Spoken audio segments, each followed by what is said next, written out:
balma radio nyeta lambaw yan dunga indi somada ina dum war keleka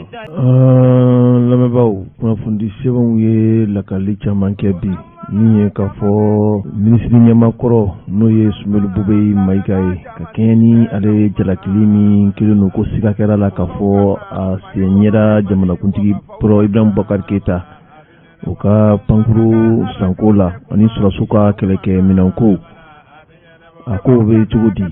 kuna fundi sebon yu dado ala ka nyafo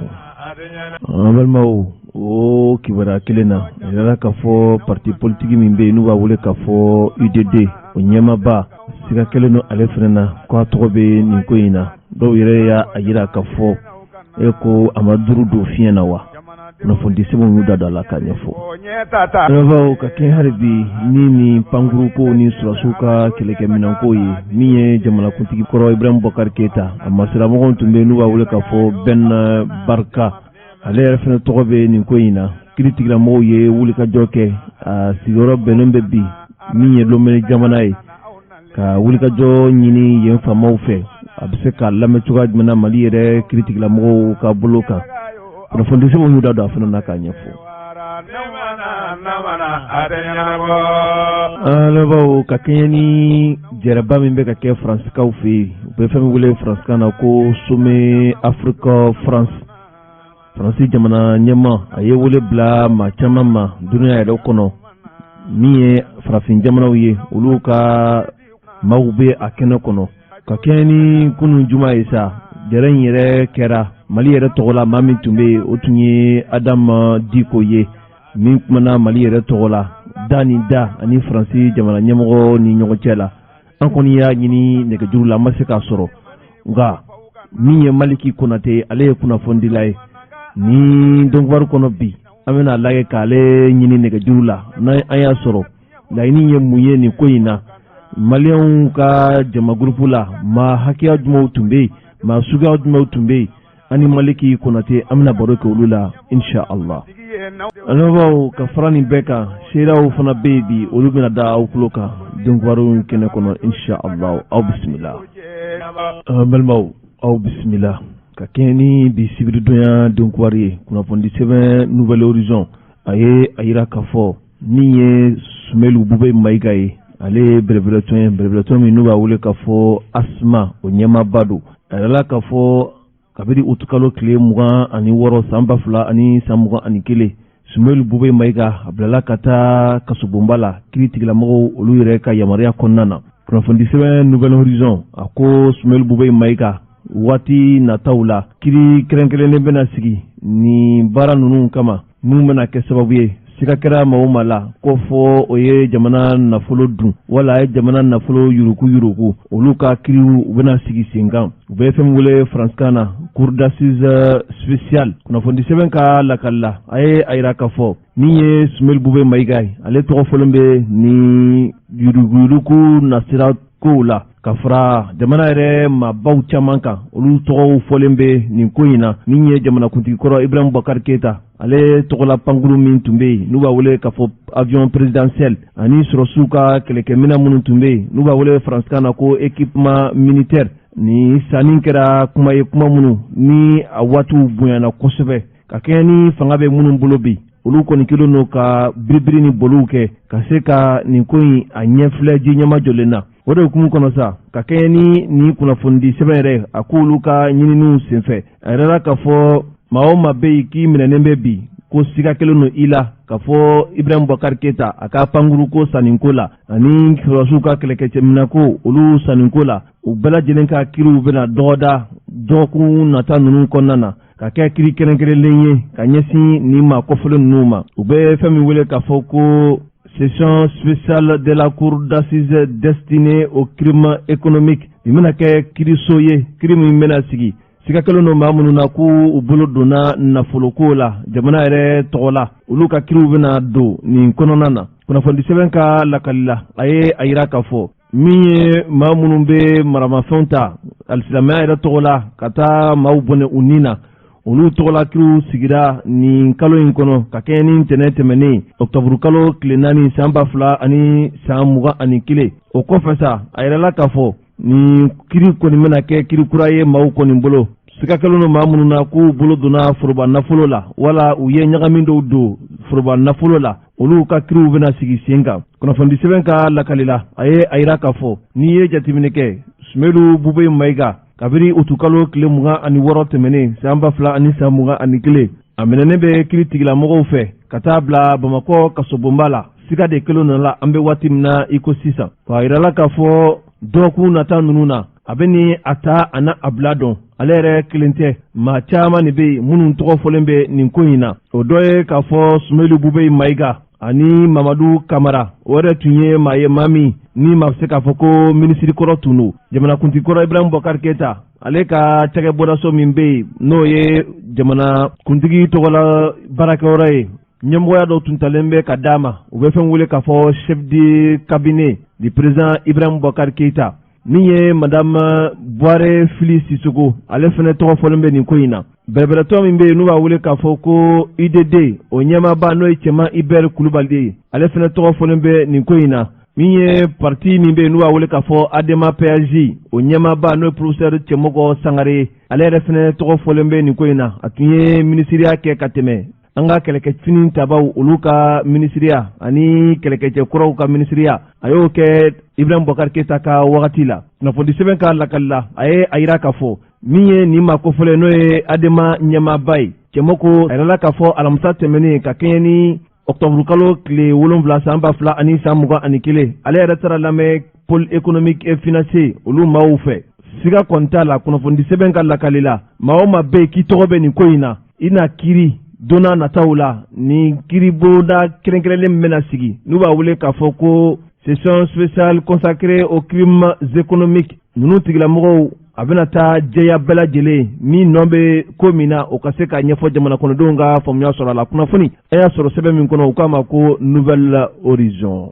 O Nouvelle Horizon kelen a y'a yira k'a fɔ min ye pankuruko ani kɛlɛkɛcɛw ka minɛnko kuma minnu bɛ sen na bi. Kunnafoni sɛbɛn Nouvelle Horizon y'a yira k'a fɔ a bɛ ko min cɛman Iber Kulubali ye duuru don fiɲɛ na an bɛ waati min na i ko sisan ka kɛ ni kuma minnu wulilen bɛ jamana faamaw fɛ bi. Ibrahim Boubacar Keita a ka pankuruko kuma ani sɔrɔsiw ka kɛlɛkɛminɛnko o kumaw guwanen bɛ kosɛbɛ nin waati in na. O kɛra sababu ye maa minnu tun bɛ Ibrahim Boubacar Keita kɛrɛfɛ a dɔw ye parti politique ɲɛmaaw ye a dɔw ye jamana kɔnɔden gansanw ye i n'a fɔ Sumelu Bube Mayiga Mamadu Kamara Madame Boire Fili Sisoko cɛman Iber Kulubali o ni a ɲɔgɔnna wɛrɛw ninnu kɔni tɔgɔ fɔlen bɛ bi ni yuruguyurugu waleya minnu bɛ avion ko la nka a bɛ komi siga kelen don a la bi n'a sɔrɔla k'a fɔ cɛman Iber Kulubali a ma duuru don fiɲɛ na dɔgɔkun tɛmɛnen yɛrɛ la. Kunnafoni sɛbɛn ka lakali la a ko ni cɛman Iber Kulubali a kɛra sɔrɔsiw ka minisiri ye ka kɛɲɛ ni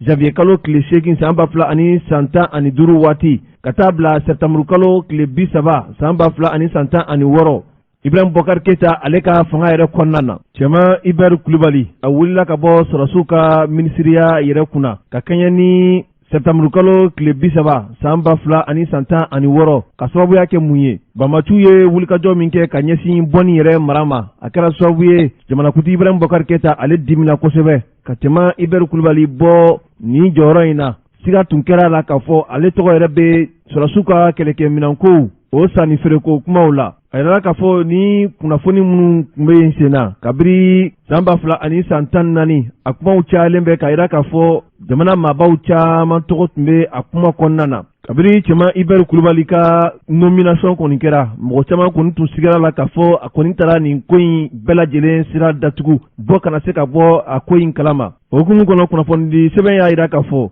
cɛman Iber Kulubali siga yɛrɛ tun kelen don a la k'a fɔ min ye directeur min bɛ jɛkulu kunna n'u b'a wele k'a fɔ société Guiostar k'a fɔ o ye a masurunya mɔgɔba ye a tun ɲinina olu yɛrɛ fɛ u ka jateminɛw yɛrɛ kɛ nin baara in yɛrɛ kɛra kɛcogo minnu na ka se ka ɲɛfɔli kɛ jamana kɔnɔdenw ye. Nin bɛɛ lajɛlen senfɛ sa a yirala k'a fɔ min ye FMI ye olu yɛrɛ tun y'u ka dɛmɛ yɛrɛ kɔni jɔ Mali yɛrɛ kunna k'a fɔ baara minnu kɛra olu ma sɔn a ma. Jɛkulu bɛ wele k'a fɔ Fonds monétaire international FMI kunnafoni sɛbɛn ka lakali la a ko ka kɛɲɛ ni olu yɛrɛ ka kunnafoni sɔrɔlen ye min ye cɛman Iber Kulubali ye. Siga kɔni kelen don a la k'a fɔ ko a bɔra Mali yɛrɛ kɔnɔna na an bɛ waati min na i ko sisan ni duguma sira ye sufɛla yɛrɛ fɛ a yɛrɛla k'a fɔ siga kelen don a la k'a fɔ a bɛ kodiwarikaw yɛrɛ fɛ yen nka olu ka kunnafoni yɛrɛ sɔrɔlen fɛ a yɛrɛla k'a fɔ a bɔra ni Moritani yɛrɛ fanfɛla de ye dɔgɔkun tɛmɛnen yɛrɛ la kabini nin kɔrɔfɔ kɔni bɔra ka bin cɛman Ibɛri Kulubali a ma kala don a ɲin na k'a ɲɛfɔ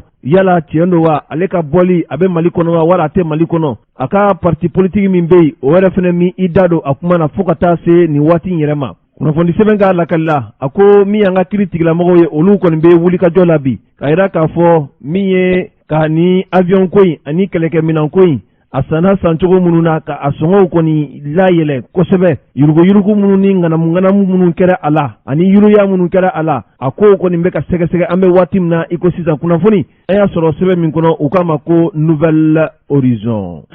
An lamɛnbaaw kunnafoni sɛbɛn le 5 ale a yira k'a fɔ min ye nin pankuruko sanniko ye nin ye sɔrɔsiw ka kɛlɛkɛminɛnko sanniko kuma ye a kuma cayalen bɛ an bɛ waati min na i ko sisan jamanakuntigi kɔrɔ Ibrahim Boubacar Keita ale yɛrɛ masurunamɔgɔ min bɛ yen n'u b'a wele k'a fɔ Mustafa Ben Barka ale kɔni banna ka na an ka kiiri tigilamɔgɔw ka wele kɔni lamɛn kunnafoni sɛbɛn 5 ale ka lakali la a ye a yira k'a fɔ ni maa kofɔlen yɛrɛ a bilala cakɛbonda kunna cakɛbonda min n'u b'a wele k'a fɔ vice-président de la Banque Ouest Africaine de Développement BOAD a yɛrɛ bɛ waati min na i ko sisan a bɛ Lomekaw yɛrɛ fɛ yen an bɛ waati min na i ko sisan kunnafoni sɛbɛn ka lakali la a ko Mustafa Ben Barka a kɛn bɛ k'i yɛrɛ danbeya bi ka taa Marɔku ka denya de kɔni ma k'i ban kana Mali yɛrɛ kiiritigibaw olu ka wele jaabi kunnafoni sɛbɛn ka lakali la a ye a yira k'a fɔ ni minisiri kɔrɔ min bɛ yen wala minisiri min tun bɛ minisiriw kɛrɛfɛ u bɛ fɛn wele k'a fɔ ex-ministre délégué en charge de l'investissement et de l'investissement privé Mustafa Ben Barka a yɛrɛla k'a fɔ ka kɛɲɛ ni vérificateur général ale ka rapportw ye jamanakuntigi Ibrahim Boubacar Keita a ka pankuruko sanniko la ani sɔrɔsiw ka kɛlɛkɛminɛnko la a yɛrɛla k'a fɔ yurugu ni yuruyaw caman kɔni sɔrɔla a la wa siga kɛra k'a fɔ Mustafa Ben Barka ale ye maa ye maa min ni a tɔgɔw yera a la an ka jamana faamaw kɔni tun ye sɛbɛnfura dɔw bila ka taa u bɛ fɛn min wele k'a fɔ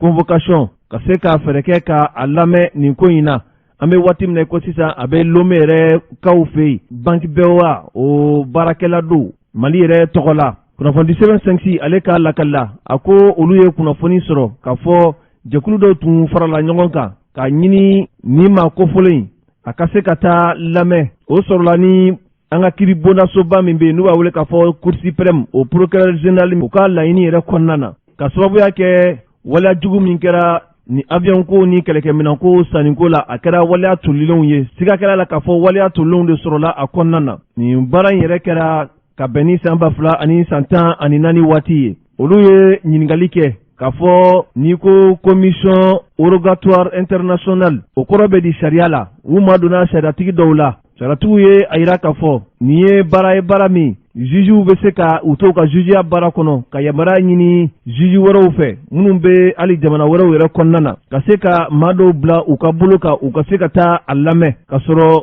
olu ma kofɔlen tɛ olu yɛrɛ ka mara yɛrɛ kɔnɔna na n'a sɔrɔla k'a fɔ u sigalen bɛ fɛn dɔw la min ye waleya dɔw kɛli kɔnɔna na ni o baara sugu kɛra kiiri tigilamɔgɔw ni ɲɔgɔn cɛ la jamana wɛrɛ wala polisilakaw ni ɲɔgɔn cɛ la jamana wɛrɛ o de bɛ wele k'a fɔ ko commission rogatoire internationale o de hukumu kɔnɔ sa Mustafa Ben Barka an bɛ waati min na ko sisan ale sigilen bɛ Lomekaw yɛrɛ fɛ yen a bɛ fɔ fɛn min ma ko statut diplomatique n'o ye jamana ni jamana wɛrɛ cɛ olu baara ɲɔgɔnyaw a bɔ o hukumu kɔnɔna na min ye Mali kiiri tigilamɔgɔw yɛrɛ ye u ye laɲini kɛ Lome o minisiri min sigilen bɛ Lome ni jamana wɛrɛ cɛ koɲɛ ɲɛnabɔw la ka se ka nin sɛbɛnfura ninnu kɔni don u ni ɲɔgɔn cɛ la nin bɛɛ kɔfɛ sa Mustafa Ben Barka kunnafoni sɛbɛn ka lakali la a ko a banna nin bɛɛ lajɛlen na ka se ka kiiri tigilamɔgɔw u ka welew kɔni jaabi a ka dalu kɛra mun ye k'a fɔ ale kɔni ye maa ye maa min ni sɛbɛn wɛrɛ b'a bolo min tɛ Mali yɛrɛ jamanadenya sɛbɛn ye a bɛ se ka taa sɛbɛn 2 wala 3 yɛrɛ bɔɲɔgɔnko la u bɛ fɛn wele k'a fɔ double ou triple nationalité ni maa kofɔlen Ibrahim Boubacar Keita a masurunayamɔgɔba don wa a bɛ komi a yɛrɛ bolomadalen bɛ ko baw de kan a balen kɔ ka na jamana faamaw yɛrɛ lamɛn nin waati in na k'a yira k'a fɔ ale yɛrɛ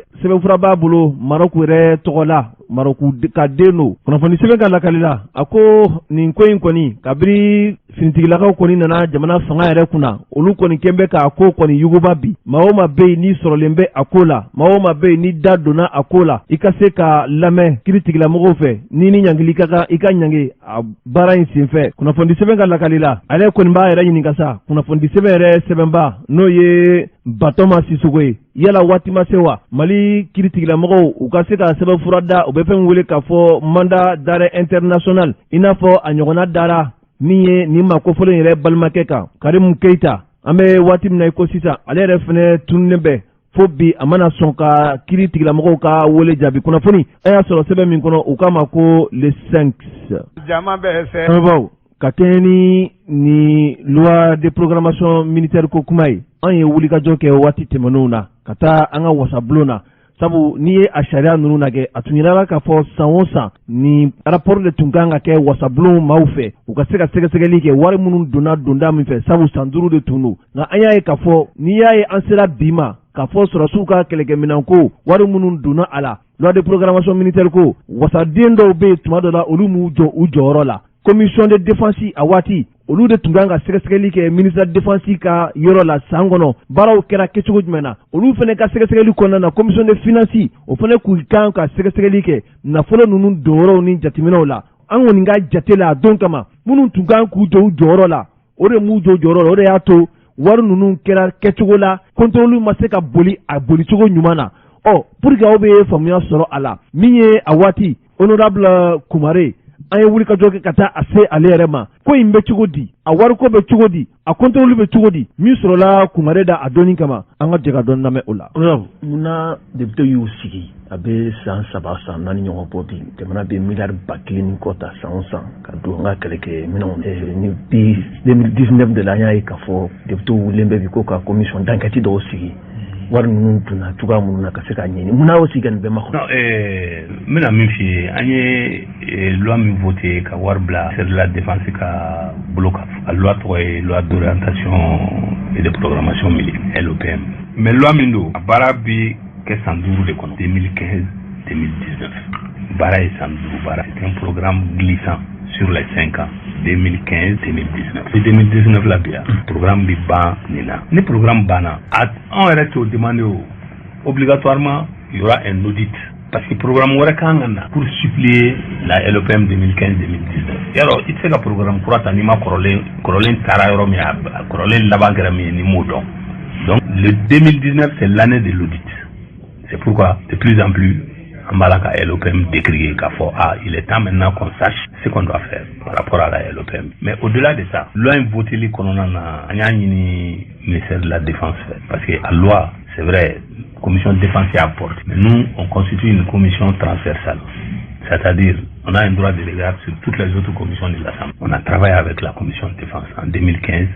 dans la réalisation de la LOPM. La préoccupation que nous avons donné un projet, mais à condition que le ministère de la Défense et des anciens combattants puisse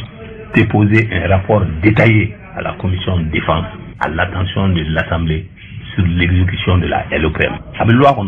C'est une loi. Je l'ai rappelé lors de l'interpellation du ministre de la Sécurité. Il dit bon, certainement on a failli sur ce point parce que depuis LOPM créera une exécution à rapport Madel Kana plénière là. Le ministère de la Défense n'a pas rapport à la commission de défense. La commission de défense là, on y a l'adjet à fléner à l'attention de la plénière parce que c'est inscrit dans la loi, dans la LOPM. Donc, salaud, j'ai décrié ce comportement et j'ai dit qu'il faut redresser la situation. Il faut qu'il y ait le rapport du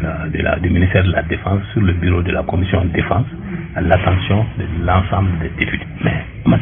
bon, maintenant si on veut mettre une commission d'enquête en place,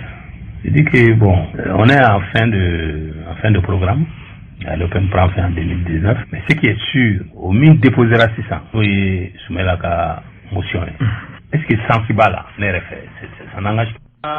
Sababu ni kun ye Kumare ne hakila aye min fɔ aw ye faamuyaw sɔrɔ a la nka n kɔni bɛ min dani ka dɔrɔn minnu tun kan ka contrôle kɛ a waati olu de ma contrôle kɛ wa ni ɲangin bɛ kɛ bi kiritigilakaw u ka ko in nagɛ diɲɛma jɔlen na an bɛ dugawu kɛ ala ka jamana lafiya kunnafoni sɛbɛn l'indépendant a ye a yira k'a fɔ min ye jamana yɛrɛ bɛ to ka kiri kɛrɛnkɛrɛnlen minnu sigi o senfɛ sa a yirala k'a fɔ min ye waleyajugu kɛbaa minnu bɛ yen bi n'u kɛlen don ka alisilamɛya yɛrɛ tɔgɔ wele u yɛrɛ la ka marifaw ta jamana yɛrɛ faamaw ani jamana kɔnɔden gansanw kama olu ka kiriw kɔni sigira tɛnɛn tɛmɛnen ka kɛ ni octobre kalo tile 4 san 2021 kunnafoni sɛbɛn ka lakali la a yirala k'a fɔ min ye Algérie ka den dɔ bɛ yen n'u b'a wele k'a fɔ Taher Amni ale ye maa min ni a yɛrɛ ye maa lujuratɔ ye kunnafoni sɛbɛn y'a yira k'a fɔ ni maa kɔfɔlen a bilala si kaso la ale ka kiriw kun yɛrɛ donna alamisa tɛmɛnen min ye sariya nɔgɛnba min bɛ n'u b'a wele k'a fɔ ministère public o kɔni ye wulikajɔ kɛ ka ɲɛsin ni maa kɔfɔlen in ma Taher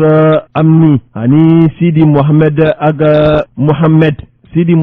Mohamed El Hassan a dɔw ka kiri kɛra u yɛrɛ kɔ u bɛ fɛnw wele k'a fɔ condamné par contumace à la réquisition à perpétuité kunnafoni sɛbɛn ka lakali la a ye a yira k'a fɔ ni maa kɔfɔlen ninnu kɔni bilala u si kaso bɛɛ lajɛlen na wa nafolo yɛrɛ kasabi nana da u kan min bɛ t'i jɔ fo 10,000,000 bɔɲɔgɔnko ɲɔgɔn na kunnafoni sɛbɛn ka lakali la ka kɛ ni kunnafoni dɔw nasiraw ye a yirala k'a fɔ ni Algérie ka den yɛrɛ a si bɛ t'i jɔ san 50 ani san 4 bɔɲɔgɔnko la a tɔgɔ ko Taher Amni a minɛna Faransi kɛlɛkɛcɛw yɛrɛ fɛ ka kɛ ni dimanche donya dɔ ye janvier kalo tile 20 san 2019 Faransi kɛlɛkɛcɛw minnu bɛ n'u b'a wele k'a fɔ force Barkhane olu ka wulikajɔ dɔ senfɛ u ka sɛgɛsɛgɛli kɔni nana boli k'a fɔ jɛkulu dɔw bɛ munumunu na Tombouctou yɛrɛ mara kɔnɔna na sika belebele nana kɛ ni jɛkulu ninnu na u ka taga segin o nana jateminɛ Faransi kɛlɛkɛcɛw yɛrɛ fɛ u tun bɛ yɔrɔ la yɔrɔ min n'u b'a wele k'a fɔ campement d'Arzaka ani Tombouctou yɛrɛ bɛ t'i jɔ fo kilo 100 ani kilo 50 bɔɲɔgɔnko yɛrɛ la wa maa bɛ se k'a fɔ yɛrɛ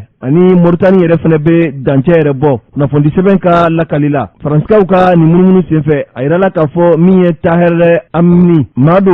min ye maa lujuratɔ ye a bolo 2 bɛɛ tigɛlen don a la wa a yɛrɛ ɲɛ yɛrɛ fana nɔrɔw fana dugalen don ka bɔ a bolo nka o n'a ta bɛɛ a bɛ wulikajɔ la Banmanti tigilamɔgɔw yɛrɛ fɛ Mali yɛrɛ kɔnɔna na kunnafoni sɛbɛn ka lakali la a ko nin maa kɔfɔlen tɔgɔw kɔni caman bɛ a la tuma dɔw la a bɛ wele k'a fɔ Ibrahim Lepserihi tuma dɔw la a bɛ wele k'a fɔ Taher Amni tuma dɔw la a bɛ wele k'a fɔ Lakdar Ould Mohamed tuma dɔw la a bɛ wele k'a fɔ Ibrahim Ould Mohamed nin bɛɛ a tɔgɔ ye ani tɔgɔ wɛrɛw fana bɛ sɔrɔ a la kunnafoni sɛbɛn ka lakali la a ko nin ye maa min ni a yɛrɛ bolo yɛrɛ tigɛlen don ka bɔ a la wa a yɛrɛ ɲɛ yɛrɛ nɔrɔ dugalen don ka bɔ a bolo a si yɛrɛ bɛ t'i jɔ san 50 ani san 4 bɔɲɔgɔnko la a ɲangilen bɛ kun min na kiiritigɛlamɔgɔw olu y'o o bɔ k'o bin a yɛrɛ ye a yira k'a fɔ ko tiɲɛ don ale tun ye maa min n'a tun bɛ Algérikaw yɛrɛ fɛ yen jɛkulu min bɛ yen n'olu fana kɛlen don ka alisilamɛya tɔgɔ de wele u yɛrɛ la salafisiw olu ka maa tun don a yɛrɛ y'a jɛya k'a fɔ kabini waati min na ale yɛrɛ ye kɔlɔlɔ sɔrɔ k'a bolo yɛrɛ tigɛ ka bɔ a la ani ka a ɲɛ yɛrɛ duga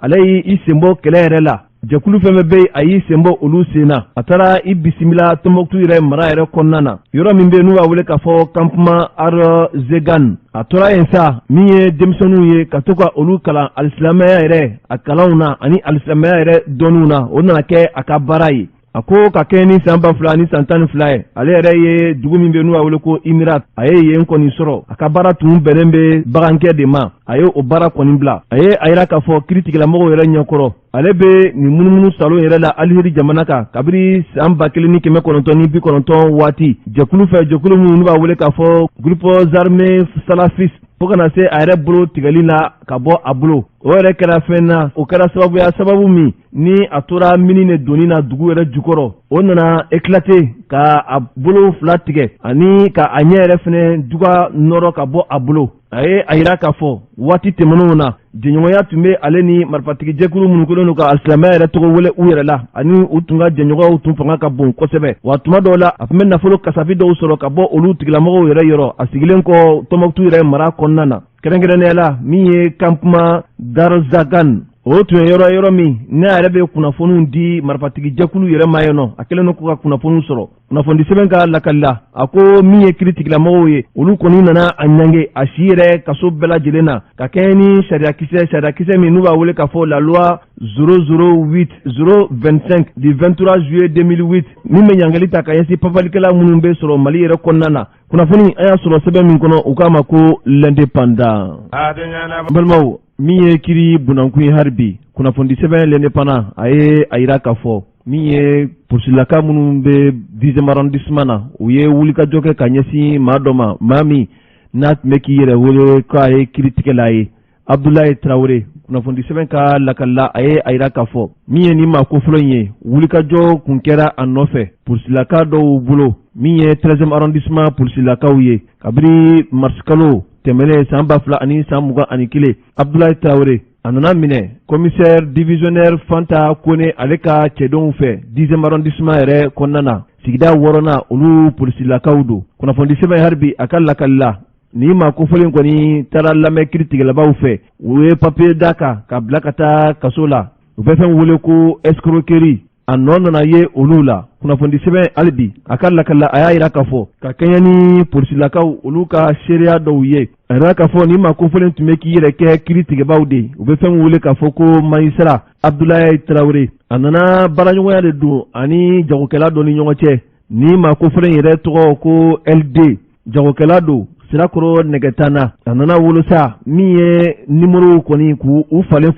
u ni ɲɔgɔn cɛ la kunnafoni sɛbɛn ka lakalila a ye a yira k'a fɔ nin jagokɛla in yɛrɛ la ko ale ye kiiritigɛbaa ye nka a bɛ baara sɛngɛlafiɲɛbɔ la sisan fɛn min bɛ wele k'a fɔ congé a nana kɛ sababu ye danayaw kɔni nana to u ni ɲɔgɔn cɛ la waati tɛmɛnenw na a y'a ɲini nin maa kofɔlen kɔni fɛ komi ale sigilen bɛ a taara ka so yira nin maa kofɔlen in na k'a fɔ ale yɛrɛ jabala filɛ nin yɔrɔ in de la so dagabana tun don a kɛra sababu ye ka danaya yɛrɛ sinsin u ni ɲɔgɔn cɛ la o kɔfɛ sa a nana ɲini LD fɛ ale bɛ se ka fɛɛrɛ kɛ ka siman tɔni di a ma 15 bɔ ɲɔgɔn na usine min bɛ yen n'u b'a wele ko German Ciment Mali u ka kumaɲɔgɔnyaw senfɛ min ye jagokɛla min bɛ yen n'u b'a wele k'a fɔ LD ale kɔni nana sɔn k'a fɔ a bɛna baaraɲɔgɔnya kɛ u ni ɲɔgɔn cɛ la u tun bɛnna k'a fɔ min ye siman tɔni 260 bɔ ɲɔgɔn o sanni feere bɛna tɛmɛ u ni ɲɔgɔn cɛ la o kɔnɔna na sa a nana musakaw ɲini LD yɛrɛ fɛ dossiers bɛ don cogoya minnu na usine yɛrɛ kɔnɔna na a kɛra sababu ye nɛgɛnɛgɛni fanga yɛrɛ nana bonya jagokɛla in yɛrɛ fanfɛla la fo ale nana $7,000 ani $70,000 ani dɔɔni bɔɲɔgɔn k'o di nin maa kofɔlen in ma kunnafoni sɛbɛn ka lakalila u nana to o cogoya de la sa n'a ye ni Abdoulaye Traoré wele a b'a yira k'a fɔ ale yɛrɛ bɛ taamana nin waati in na Cameroun jamana yɛrɛ kan o kɔfɛ sa min ye jagokɛla in ye LD ale ka wulikajɔ nana kɛ ka a siso n'a taara min yira ale yɛrɛ la a taara don o kɔnɔna na ka ɲininkali kɛ a nana yira k'a fɔ yen tɛ a ka so ye ani a muso filanan de tun bɛ ka sigi kɛ o waati la nka an bɛ waati min na ko sisan u ye so in kɔni bila o kɔfɛ min ye jagokɛla in ye LD a ka wulikajɔ nana bɔ 10e arrondissement kan ka taa damakasi sɛbɛn kɔni don yen a yɛrɛ la k'a fɔ damakasi sɛbɛn yɛrɛ nana don u bɛɛ bɛ wele faransikan na contre X o kɔnɔna na sa min ye lieutenant Sadio Bagayoko ye ale ni a ka cɛdenw u kɔni ye munumunu ta sa ka ɲɛsin nin maa kofɔlen ma ka sɛgɛsɛgɛli ɲini kiiritigɛbaw fɛ u ka sɛbɛnfura di min bɛ taa don téléphone baaralaw olu ka baarakɛyɔrɔ la u bɛ fɛn wele k'a fɔ réquisition o réquisition senfɛ a yɛrɛ la k'a fɔ tɛgɛ nana kɛ nin maa kofɔlen yɛrɛ la Solomanibugu polisilika minnu bɛ 10e arrondissement na olu ka wulikajɔ senfɛ ka sɛgɛsɛgɛliw kɔni goni a la o kɔfɛ sa u nana bila kiiritigilamɔgɔw olu ka bolo kan an bɛ waati min na ko sisan kiiritigɛbaw ye sɛbɛnfura d'a kan ko a nɔ minɛna fɛn na fɛn min ni a nana maaw nɛgɛn ka u ka nafolo minɛ u la ani k'i yɛrɛ kɛ fɛn ye fɛn min n'i tɛ a ye u bɛ fɛn wele faransikan na escroquerie faux et usage de faux usurpation d'identité a nɔ minɛnen bɛ nin waleya ninnu de kosɔn kunnafoni an y'a sɔrɔ sɛbɛn min kɔnɔ u k'a ma ko l'indépendant.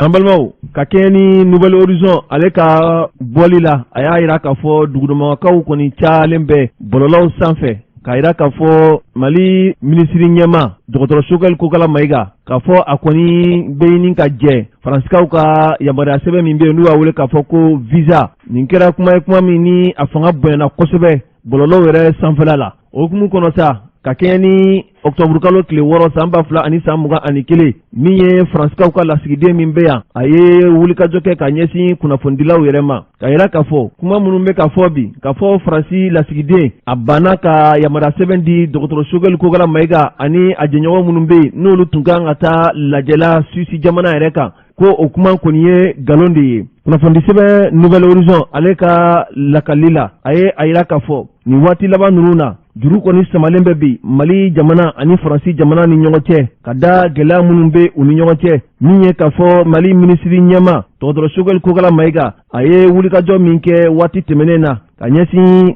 diɲɛ sɛnɛkɛla ni tɔnba u bɛ sigi kɛrɛnkɛrɛnlen minnu kɛ san o san a ta ko 76 na kuma dɔw sɔrɔla Mali minisiri ɲɛma bolo ka ɲɛsin Faransi yɛrɛ ma o kɛra gɛlɛyaba ye min ye Faransi lasigiden ye a y'a yira k'a fɔ o se ka kɛ kumaw ye maaw ye kuma minnu faamuya cogo wɛrɛw la mais k'a fɔ de ko dɔgɔtɔrɔ Choguel Kokala Mayiga a ka taama min tun bolodalen bɛ ka ɲɛsin Suisse jamana yɛrɛ kan ko olu kɔni ye a jɛ yamaruya sɛbɛn na o tɛ tiɲɛ ye u b'a jɛya bɛɛ lajɛlen dɔgɔtɔrɔ Choguel Kokala Mayiga kumana min na u mago jɔra yamaruya sɛbɛn la n'o ye visa ye visa dira u ma ka sɔrɔ gɛlɛya si ma se ka ye a la wa u bɛ min fɔ ka da nin kan ninnu kan ka dabila jamana yɛrɛ kɔnɔ sabu a bɛ se ka kɛ sababu ye ka fitina yɛrɛ wuli jamana filaw yɛrɛ damaw ni ɲɔgɔn cɛ la tumana min na laɲini kɛra u ka kɔlɔsili senfɛ u y'a ye k'a fɔ min ye bɔlɔlɔ sanfɛma dɔw ye olu kɔni ye ni kunnafoni forobaya u ka kunnafoni siraw yɛrɛ sanfɛ k'a fɔ Mali yɛrɛ minisiri ɲɛma ani a ka jɛkulu minnu kan ka taa Suisse lajɛ la ko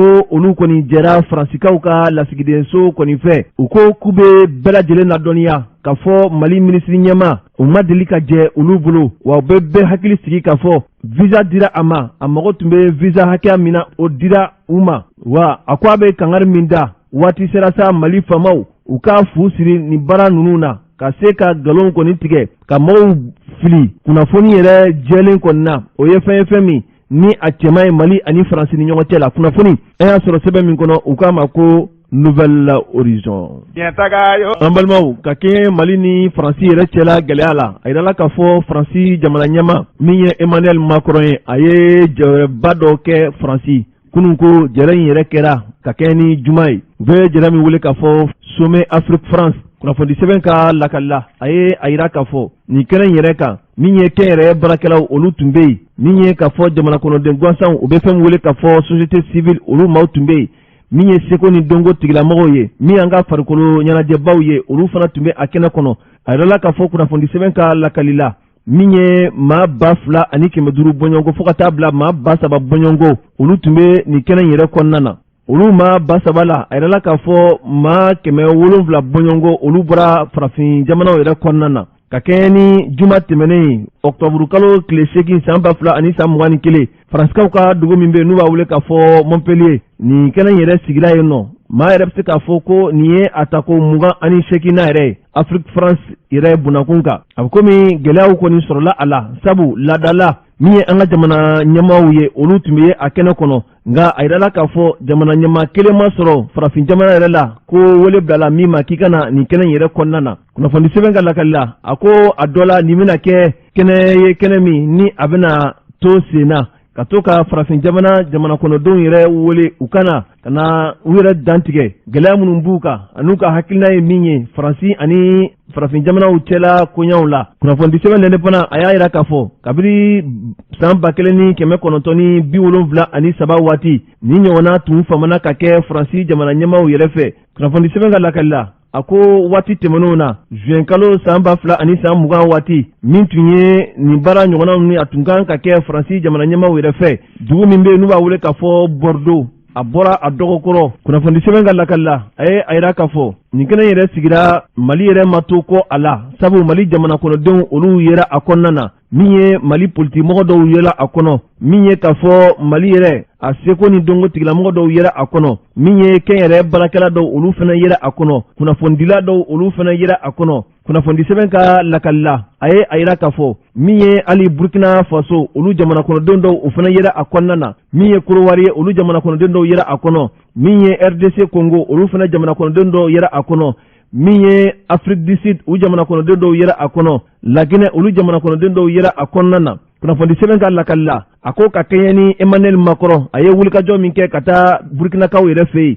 novembre kalo san 2017 tɛmɛnen na a ye nin kɔrɔfɔ in kɔni bɔ ka bin novembre kalo san 2017 waati min ye Burkinakaden dɔ ye o kɔni ye ɲininkali dɔw ta ka ɲɛsin Emmanuel Macron ma kalanden yɛrɛ tun a waati o senfɛ sa Emmanuel Macron a nalen a yɛrɛ ka jamana kɔnɔ a ye u ka ɲininikɛla dɔw bila ka farafina jamana kɔnɔdenw yɛrɛ lamɛn a bɛ taa fɔ dugu 12 bɔɲɔgɔnko la ka yala kɛ ka kumaɲɔgɔnyaw kɛ olu ka hakilina ye mun ye Faransi ani Afiriki jamanaw yɛrɛ ka jɛɲɔgɔnyaw kɔni ni ɲɔgɔn cɛ la kunnafoni sɛbɛn ka lakali la a nana kɔrɔfɔw kɔni bɔ ka bin Emmanuel Macron ɲɛkɔrɔ hali dugunama k'a la a y'a yira k'a fɔ farafina jamana kɔnɔdenw olu kɔni bilama ma sɔn Faransi ka baaraɲɔgɔnya ye cogoya si la u y'u ka dusumakasaw kɔni yira baara minnu bɛ ka kɛ Faransi jamana ɲɛmaw fɛ nin ye gɛlɛyaba ye bi wa olu tɛna se ka a faamu cogoya si la ka da waati yɛrɛ ni a cogoya kan an b'a lajɛ nɛgɛ kɛrɛfɛ juru n'an sera ka Maliki Konate sɔrɔ ale ye kunnafonidila ye gɛlɛya minnu bɛ yen bi min Faransi jamana ɲɛma sɔnna ka farafina jamana kɔnɔdenw wele u kana u yɛrɛ dantigɛ ka sɔrɔ dogodogonin t'a la kuma ka fɔ bɛɛ lajɛlen ka se k'i ka faamuya sɔrɔ an b'a hakili jigin k'a fɔ Maliki Konate ale yɛrɛ an baaraɲɔgɔn ye kunnafonidila don an bɛ waati min na i ko sisan a bɛ Faransikaw fɛ yen Maliki Konate an bɛ fɛ k'a dɔn min ye Faransi yɛrɛ ye ni lajɛ min kɛra kununko juma e tun bɛ a kɛnɛ kɔnɔ hali n'a sɔrɔla i ma kuma i n'a fɔ maaw tun bɛ k'a laɲini cogoya min na a yirala k'a fɔ Adama Diko ale de kumana Mali yɛrɛ tɔgɔ la e bɛ se ka mun fɔ an ye nin ko in yɛrɛ i y'a ye cogo jumɛn na Maliki i bisimila. Tout d'abord n bɛ mun fɔ sisan ni Faransi ɲɛma maaɲɔgɔn n'o journalistes ye an y'a ye plénière de la. An kunnafonidilaw an n'a yɛrɛ ma sigi ka discussion kɛ ka kuma ta ɲɔgɔn da kɔnɔ. Parce que n bɛ fɛ ka yɔrɔ min fɔ catégorie 4 de nana ka bɔ Mali la. A fɔlɔfɔlɔ o ye politique minnu ye bɛ politique kɛ n'an b'a fɔ ma ko politicien. A fɔlɔfɔlɔ olu ye olu maa dɔw nana. A filanan ye société civile n'an b'a fɔ ma ko association minnu bɛ association ONG la. Olu fana maa dɔw nana. A sabanan o ye entrepreneur minnu bɛ kɛnyɛrɛye baara la. Olu fana maa dɔw nana. Donc a naaninan o ye an journalistes ye. Mais ni mɔgɔ naani fɛn filɛ nin a si ni si ka programme tɛ kelen ye. Donc mun ye an journalistes ye an ni président yɛrɛ ma sigi ka kuma minɛ ɲɔgɔn da kɔnɔ. Nka n'a kɛrɛfɛ mɔgɔw masuruna mɔgɔw de sigira ka kuma. Mais bi mun yɛrɛ sommet yɛrɛ kɔnɔna ye i komi a kɛra plénière je crois que mɔgɔ caman y'a suivi bɔlɔlɔ sanfɛlaw kan. Donc u ye géniatɛya min choisi Afrique kɔnɔna na n'o ye mɔgɔ 11 ni anw yɛrɛ ka jamana kɔnɔden dɔw b'a la n'o ye Adam Diko ye ale de ye Mali représenté a kɛnɛ kan. Donc cogo min na u bɛɛ lajɛlen ka question kɛ ɲininkaliw b'u bolo ka se Faransi jamanatigi la ka se k'o ɲininkaliw tɛnku a la. Donc n yɛrɛ ye mun faamuya kuma kɔnɔ k'a daminɛ depuis ni lundi fo sisan anw nana. Kuma bɛɛ lajɛlen bɛ ka boli fɛn min kan o de ye Faransi ni Afrique yɛrɛ cɛla u cɛw bɛ cogo di bi. Gɛlɛya jumɛn ni gɛlɛya jumɛnw bɛ yen. O gɛlɛya ninnu na fu bɛ se ka siri o dan cogo di u bɛ se ka mun de kɛ cogoya min na o gɛlɛya ninnu bɛ se ka wuli ka bɔ yen ka se ka na ni basigi ye u jamana fila ni bon ne ko jamana fila ɲɔgɔn cɛ continent Afrique ɲɔgɔn cɛ ale ni Faransi ɲɔgɔn cɛ. Nka anw minnu nana n'anw mun ye Maliyɛnw ye anw ka ɲininkali fanba caman bonyola Mali cas de problème de kan. Kɛrɛnkɛrɛnnenya na Mali kɔrɔnfɛ ko. Barikani ka ko Kidali ko ka taa fara fo ka taa se groupe Wagner ma n'a fɔra ko Russie bɛna ni furugufurugu min bɛ Faransi ni Mali cɛ bi an bɛ don min na ko bi. Donc anw ka wulikajɔ fanba caman bonyola nin yɔrɔ ninnu de kan. Cogoya min na ka se ka éclaircissement sɔrɔ a la cogoya min na ka se ka jaabi sɔrɔ a la cogoya min na fɛn minnu bɛ yen n'i y'a sɔrɔ k'a fɔ an bɛ se k'a fɔ anw tɛ minnu kalama a kow kɔnɔ cogo min na olu fana b'u fɛla ta fɔ an ɲɛna a kow la. Donc kumakɔrɔ ka kɔrɔlɔsigiba caman an n'u sigira kuma u ye mun sɔrɔ k'a fɔ an ɲɛna je crois que an y'a caman fɔ bɔlɔlɔ sanfɛla la aw yɛrɛ b'a caman kalama a kow la. Donc bi ta fanba caman bɔla mun ka kuma dira an yɛrɛ b'a ɲɛna ko denmisɛnnin maa 11 mun kumana Afrique tɔgɔ la bi. Bɛɛ lajɛlen kuma ta bɛɛ y'i ɲɛrɔta fɔ ka daminɛ Burkina Faso la ka taa fo ka se Kenya ma ka taa fo Ghana ka bɔ yen ka taa fo Cameroun Sénégal ka taa se fo Guinée ma bɛɛ lajɛlen fɛla ta fɔ a ɲɛna kɛrɛnkɛrɛnnenya ne bɛ kuma yɔrɔ min kan o ya an ka ba Maliba bɛɛ mun tun bɛ n'i y'a sɔrɔ a tun ka Mali représenté n'o Adam Diko ye. Ale y'a yira Faransi président na k'a fɔ ko yala k'a fɔ u tɛ se ka ma se ten wa kuma min bɛ n'an b'a yɛrɛ b'a fɔ ko kuma kuntan ni kuma lankolonw. N'a y'a sɔrɔ a bɛ kuma dɔw ta k'an ka ɲɛmɔgɔw sɛgɛrɛ est ce que a ma se ten a ko kuma ninnu to yen wa a k'a essayer ka kuma ninnu bayɛlɛma k'a kuma ninnu fɔ kuma la bonya bɛ kuma minnu kɔnɔ wa. a yira la fana k'a fɔ ko kun jumɛn na k'a fɔ u bɛna k'a fɔ parce que Faransi président y'a yira k'a fɔ ko n'olu tun tɛ ko jihadistes tun bɛna Mali minɛ ka bɔ Mali bolo. Kosɛbɛ. Donc Adam Dicko y'a yira k'a la k'a fɔ ni Afrique fana tun tɛ Faransi fana tun tɛna balo. Donc a y'o kumakan kɛ ka jaabi je crois que maaw yɔrɔ ye o altercation kɛra donc an bɛ se k'an ka kuma institution kan parce que o yɔrɔ la kuma kɛra Mali kan o yɔrɔ la. Donc a y'a yira fɛnɛ k'a fɔ olu nana Mali kɔnɔ olu ma armée bila ka taga ils sont là-bas sous la demande des autorités maliennes. Donc k'olu ma taa fan si fɛ ni olu ma wele yɔrɔ minnu na ko hali sini n'olu fɔra k'olu ka taa olu bɛ se ka taa.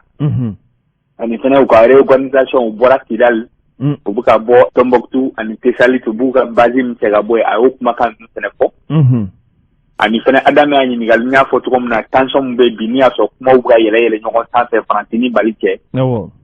Ko yala a ma se o ko ninnu ka dabila ten wa bonya ka don ko kɔnɔ. A y'a yira k'a fɔ ko autorité min b'an kunna ko l'autorité n'est pas légitime ni légale. Donc a y'o kuma ninnu fɔ ko ni bonya kɔnɔ n'i ye kuma fɔ bonya kɔnɔ ale fɛnɛ bɛ jaabili kɛ bonya la. Donc n bɛ k'a ka kumakanw de yɛlɛma bamanankan na a ye minnu fɔ français la tubabukan na. Mais Mali ka se k'olu yɛlɛma. I ko jɛkulu 4 ɲɔgɔn na.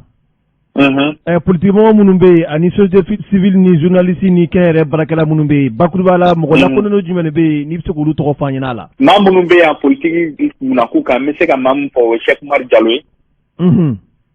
Politique bunakun kan n bɛ se k'ale tɔgɔ fɔ n'a tun bɛ ADP Maliba la f'a démissionné a y'a ka mouvement créé.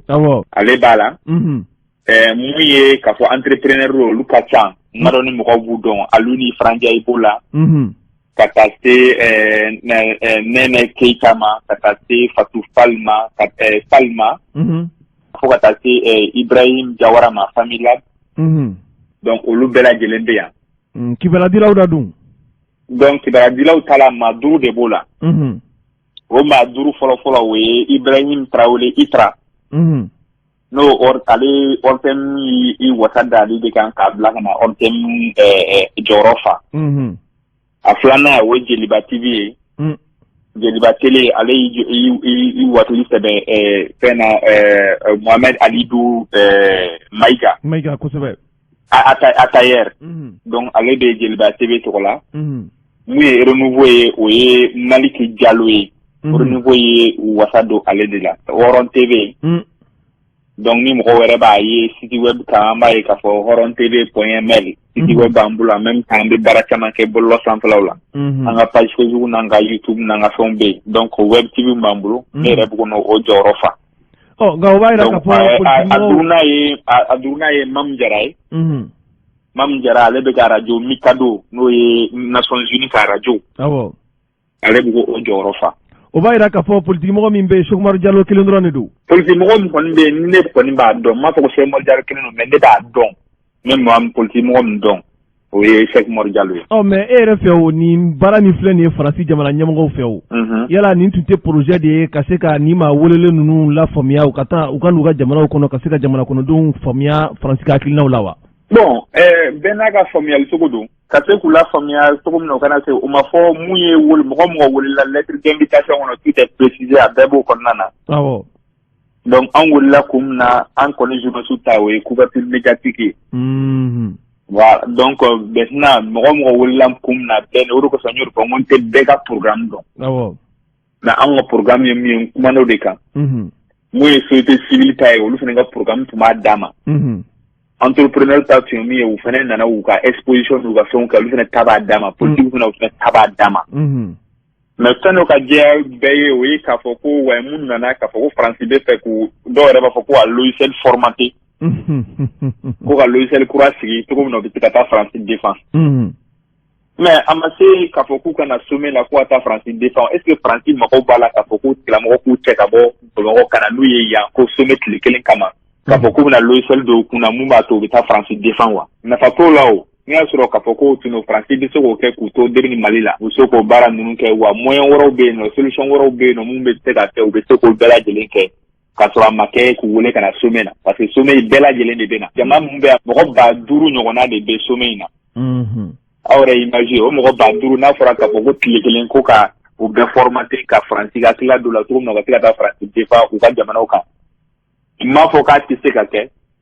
ngabe geleya Mali Konate e y'an bara ɲɔgɔn ye kunnafoni dila ye ni waati na i bɛ Faransi jamana kan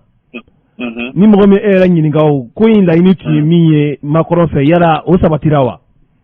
Bon ne tɛ se k'a fɔ parce que ne tɛ Macron ka laɲini dɔn donc ni ne ko n bɛ kuma Macron place la k'a fɔ Macron ka laɲini sabatira walima ka laɲini ma sabati n bɛ fɔbali fɔ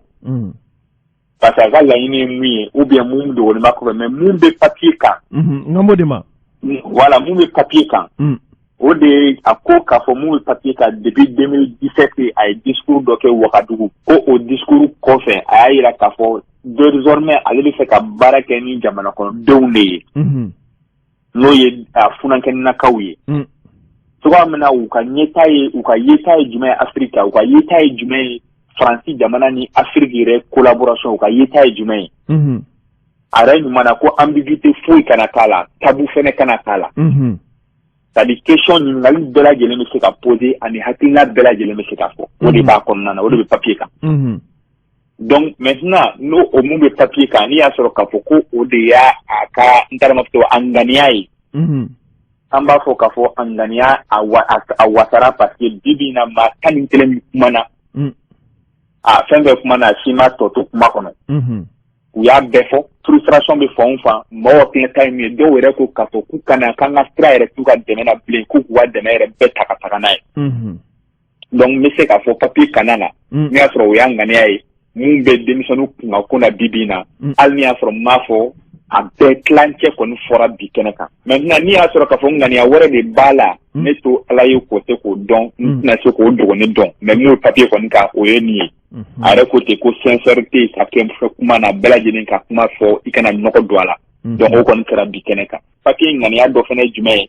k'a fɔ désormais chef d'état de tun bɛ na sisan dialogue tɛ kɛ avec le chef d'état mais dialogue bɛ kɛ jamanakɔdenw yɛrɛ ka ɲɛtaa ye jumɛn ye donc au lieu de k'a fɔ chef d'état dɔrɔn a bɛ passe u fɛ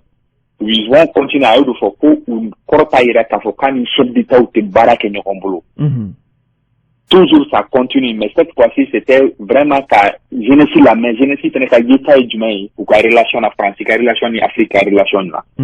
voilà. Ok, i ka kuma laban ye jumɛn ye? Bon ne ka kuma laban ye mun ye je crois que mun do sisan an yɛrɛ a bɛɛ lajɛlen Macron a ye jalaki caman ta ka ɲɛsin anw yɛrɛ ma parce que an y'a caman fɔ an ɲɛna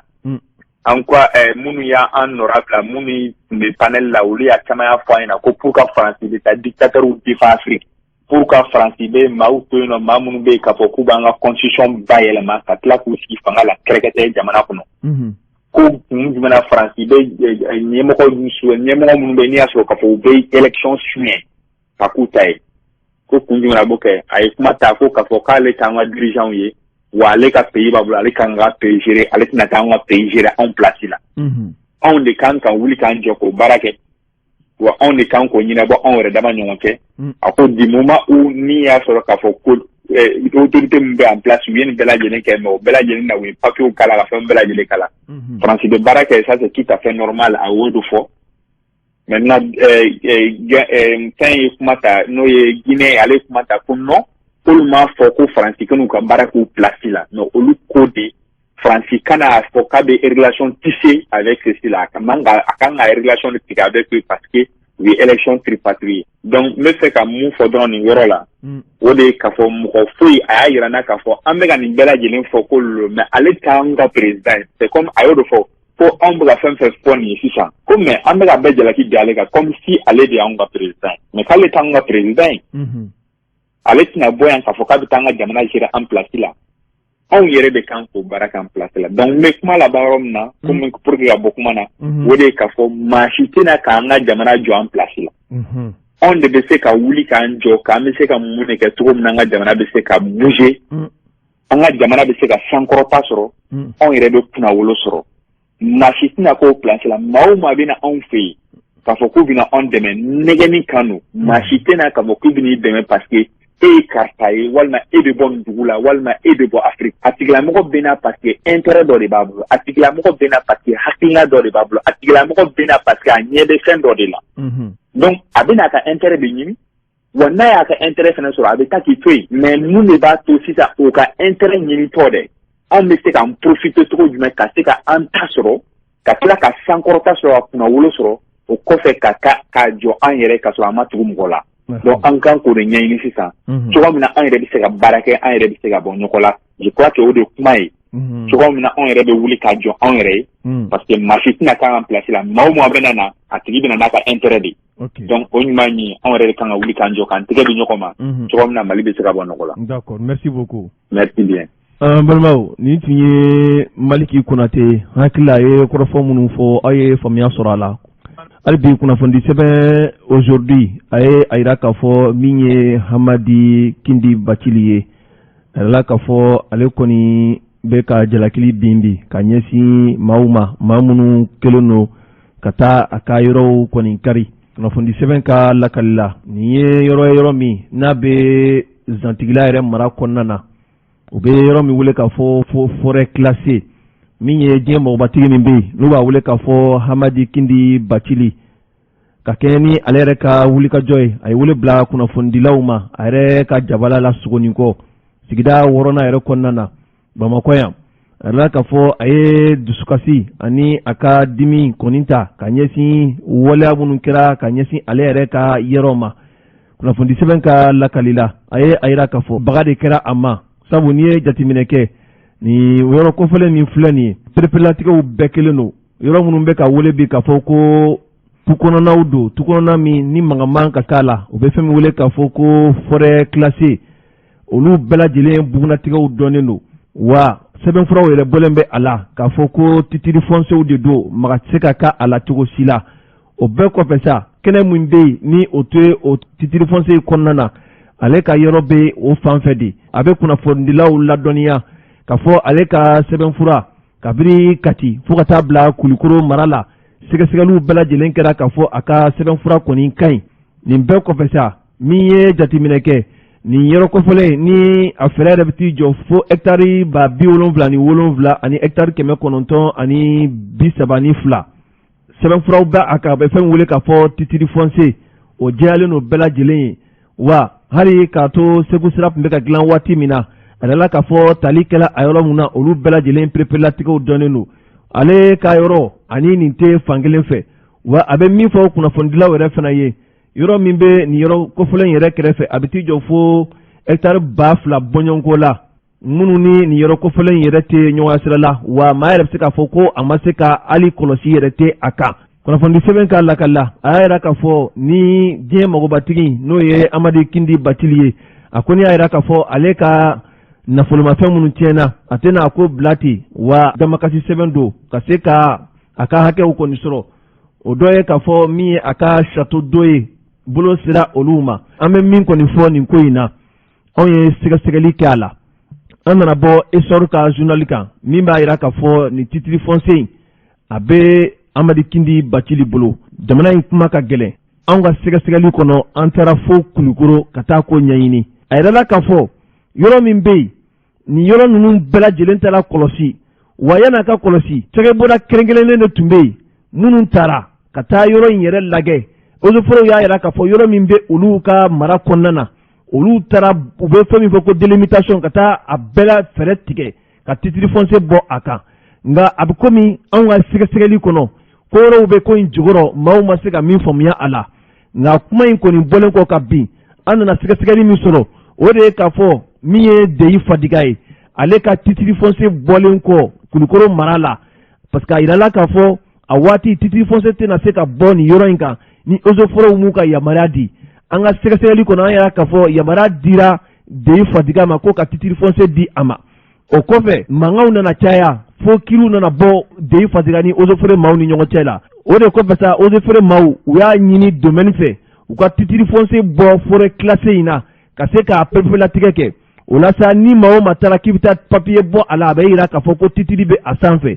yɔrɔ minnu tora sa ni a yirala k'a fɔ k'o tɛ ozofore maaw ka forêt classée kɔnɔna na a bɛ komi Hamadi Kindi Bacili a taara ka taa ka titiri bɔ o de sanfɛ an ka sɛgɛsɛgɛli kɔnɔ maa i bɛ min fɔ i bɛ taa ɲininka a la komi kuma in a cayara o de y'a to anw yɛrɛ ye courage sɔrɔ ka wulikajɔ kɛ ka taa a ko in ɲɛɲinini na an balimaw an bɛ min kɔni fɔ ka da nin kan sabu an y'a yira k'a fɔ an ye sɛgɛsɛgɛliw kɛ ka daminɛ Bamakɔ yan ka taa bila Kulikoro min ye domaine ka bolofara minnu bɛ yen an ye ɲininkali kɛ ɲɛmaaw caman na kɔrɔfɔw y'a yirana k'a fɔ géométrie dɔw bɛ yen domaine ka laɲini kɔnɔ a tun ɲinina k'a fɔ domaine ni eaux-et-forêts u ka taa visite de terrain dɔ kɛ géométrie yɛrɛ b'u nɔfɛ ka taa fɛɛrɛ kɛ forêt classée min bɛ Zantigi la ka taa a datiya yɛrɛ dɔn ka jateya kɛrɛnkɛrɛnnen fɔ a kan o jateya kɛrɛnkɛrɛnnen fɔlen kɔ géométrie fɛ eaux-et-forêts maaw y'a yira k'a fɔ ko olu ma sɔn o kɔfɛ tuguni géométrie taara ka taa segin baara kan ka na ni o jaabi ye a bɛ komi eaux-et-forêts maaw u nana sɔn o ma o de hukumu kɔnɔ min ye domaine mɔgɔw ye u ye titre foncier bɔ forêt classée kan o cogoya in na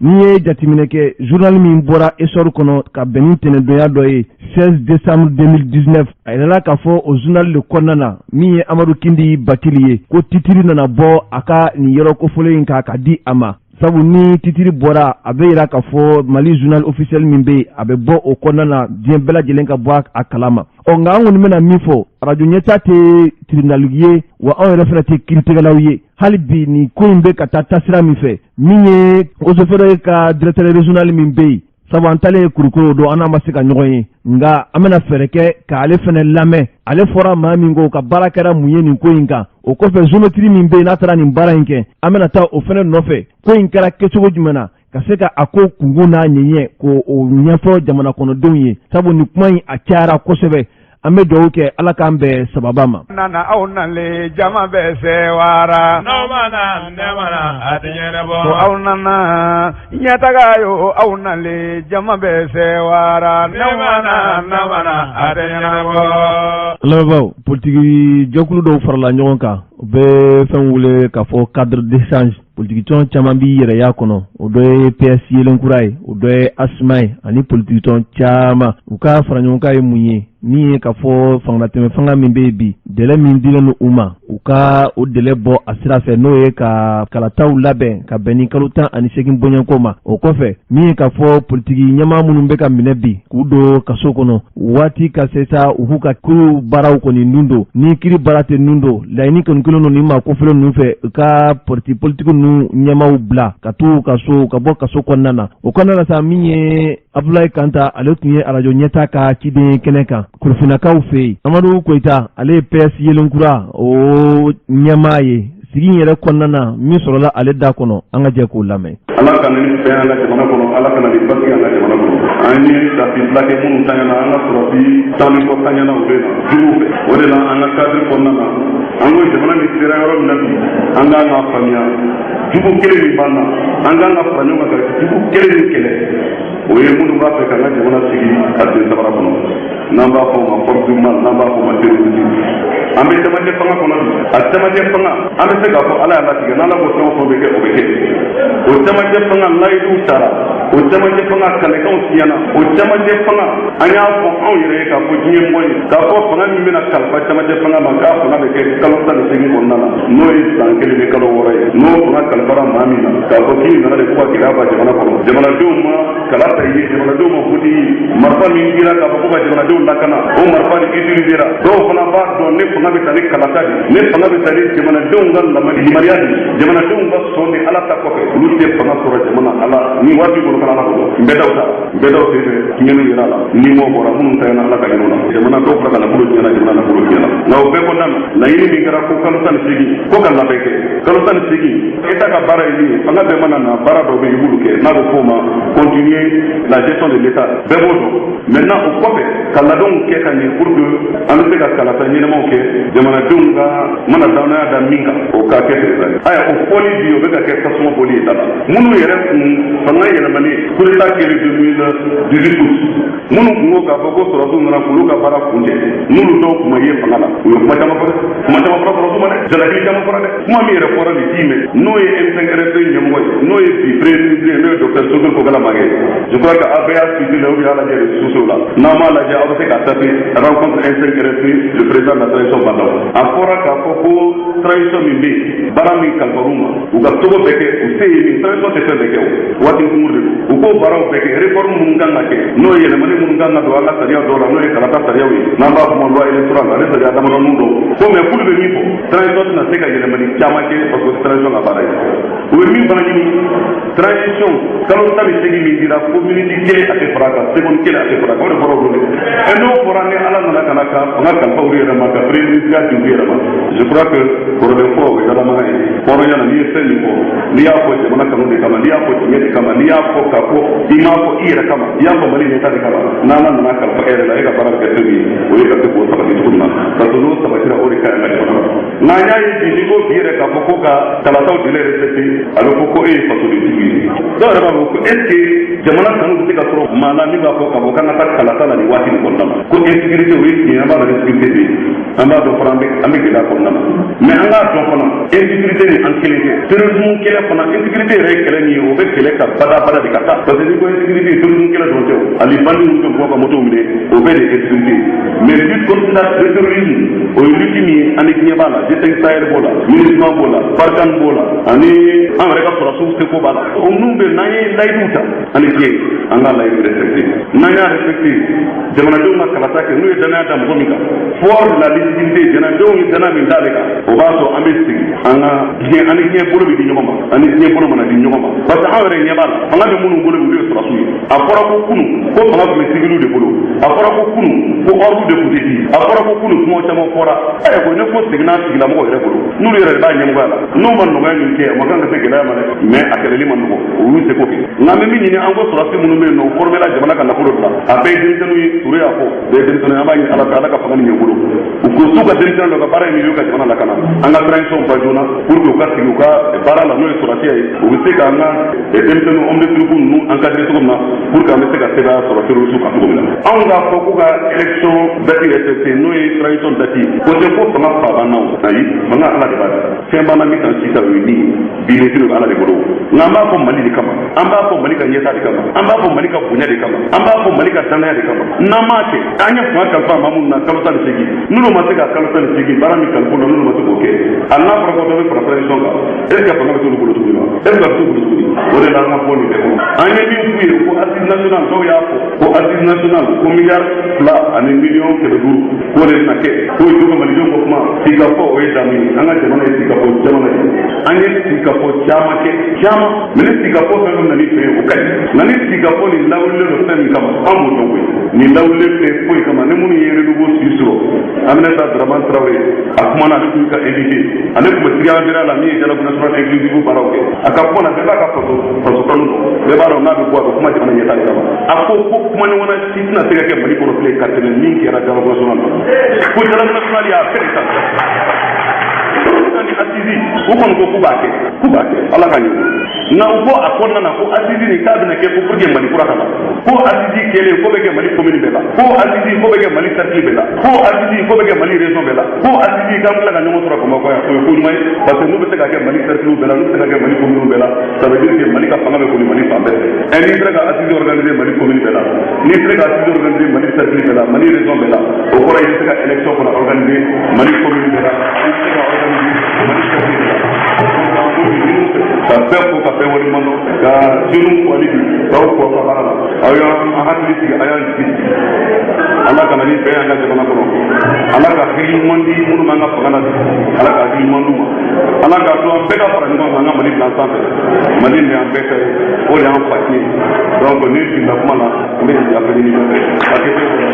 an laban nin tun ye Amadu Goyita ye o kɔfɛ ni jɛkuluba in yɛrɛ u ka funankɛninw ka ɲɛbaa n'o ye Denba Kulubali ye Abdoulaye Kanta a ye ɲininkali sɛmɛ o la min sɔrɔla ale da kɔnɔ an ka jɛ ka o fana lamɛn. Ne tɔgɔ Denba Kulubali cadre de défense pour une transition réussie denmisɛnninw ka ɲɛmɔgɔ de ne dalajɛ kɛra objectif kelen dɔrɔn la an tun b'a fɛ ka an ye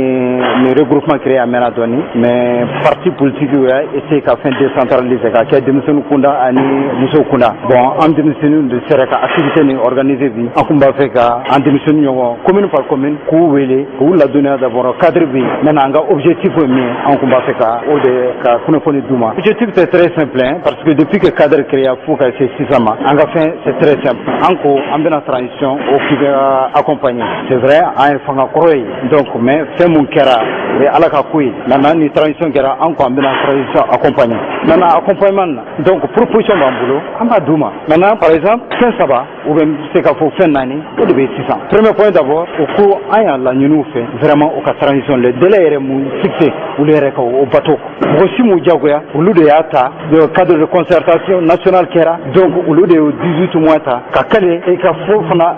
jamanadenw ye ani ko opinion internationale ko u b'o délai respecté mais sisan an ɲɛ b'a la fɛn b'a la ka na sisan donc u b'a fɛ ka fɛn sɔsɔ mais an b'a fɛ k'u ladɔnniya dɔrɔn vraiment u ka fɛn u ka kuma kan bato ka transition respecté les délais respecté. Filanan ye mun ye depuis dialogue national inclusif i bɛ k'a ka waati la fɛn caman fɔra a fɔra ko élection vraiment élection a bɛ organiser administration territoriale la an k'o dabila an ka taa organe unique la o organe unique o de bɛna fɛn bɛɛ organiser ka résultat proclamer bɛɛ bɛnna o kan o nana sisan organe unique mun laɲinina o tɛ ni organe unique olu ka organe unique ani mun laɲinina dialogue national inclusif la o t'o ye mais an ko an tɛ dɔw la sabanan ye mun ye assise nationale o ko bɛna assise nationale organiser assise caman organiser Mali kɔnɔ a laban ni dialogue national inclusif malien bɛɛ na an ye proposition kɛ fɛn bɛɛ la donc pour que jamana ka bɔ bolo kan ou que jamana an crise mun vi an kana o sigi o crise kan tuguni mais olu b'a fɛ ka sigi dialogue o bɛna mun de fɔ mun ma deli ka fɔ jamana kɔnɔ an ko an tɛ taa o